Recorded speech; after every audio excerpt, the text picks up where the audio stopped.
Week 6, Maundy Thursday. We're into the last 4 days. We're going to finish on Sunday. And hey, I haven't got any ideas for what to do after Sunday. Well, I've got one or two ideas, but if you've got any suggestions for what you'd like me to read, the one or two of you who are actually watching these, then I'm all ears. So I'm just going to crack on for now, and I'm sure the Lord will show me what to do in due course. Maundy Thursday. Do you understand what I have done? This is from John 13, 1 to 6, 8 to 9, 12, 14, and 16 to 17. Don't know why they missed all those extra verses out. I'm sure they had meaning to. Anyway. Jesus knew that his time had come. His hour had come. During supper, Jesus, knowing that the Father had given all things into his hands, and that he had come from God, and was going to God, got up from the table, took off his outer robe, and tied a towel around himself. Then he poured water into a basin and began to wash his disciples' feet. He came to Simon Peter, who said to him, "You'll never wash my feet." Jesus answered, "Unless I wash you, you have no share with me." Simon Peter said to him, "Lord, not my feet only, but also my hands and my feet, hands and my head." After he had washed their feet, he said to them, "Do you know what I have done to you? If I, your Lord and teacher, have washed your feet, you also ought to wash one another's feet.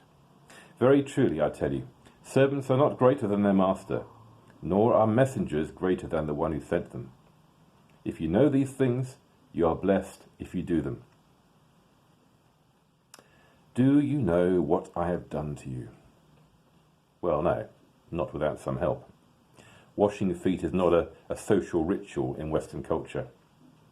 I can imagine that in a hot climate, the washing of bare or sandaled feet was a refreshing and hygienic provision after the dirt and dust of the journey. It also expressed respect and honour for guests when they arrived at your home. But in my world, such respect does not extend much further than putting a clean towel by the hand basin. This kind of washing is something we do for ourselves. It is private. "Do you mind if I use your bathroom?" "Of course, top of the stairs, first door on the left." Which curiously is true for our house as well. What are we supposed to understand by this action of Jesus? John sets the scene very carefully. The hour has come. In John's Gospel, specific references to time are always about what God is up to, not about us. And the hour is always about the cross. All is completely prepared. In other accounts, the room itself has been booked ahead for the meal. Jesus himself is acting out a full sense of who he is, where he has come from, where he is going, and what he is called to do. It is all in his hands. In the light of this, Jesus now acts, and here the story takes an unexpected turn.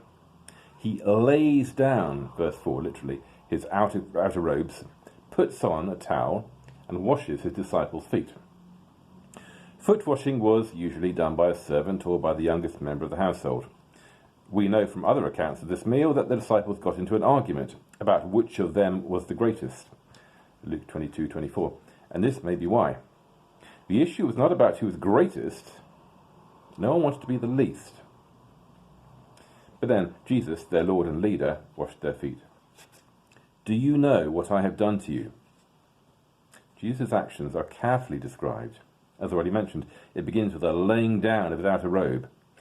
And this is where the whole story has begun. Jesus is the one who laid down the glory of heaven, emptied himself, and chose the place of a servant in this world. See Philippians 2:7. Do you know what I have done for you? Laying down has a further association. The text uses the same Greek word that not long before describes the good shepherd who lays down his life for his sheep. John 10:11. Do you know what I have done for you? If you take off the outer covering, whatever has been concealed is now revealed. The secret is laid bare. Divine love is humble. It is a way of life in which all is laid down for the love and service of the other. There is no competition, no pecking order or hierarchy. Jesus is giving us a glimpse of heaven. Do you know what I have done to you? If we want to see Jesus, we must look down, not up. He is there, kneeling at our feet, washing them. This is a washing we cannot do for ourselves. We must surrender to being done to. Grace must embarrass us. All is prepared for us. This is the only love on offer, and it is always found beneath our dignity, beneath our feet, unashamed in the mess, the dirt. Do we understand? This is to be our way of life too. It is the way of all blessing. For reflection, I imagine Jesus speaking this question to me: do you understand what I have done for you? What is my response? See you on Good Friday.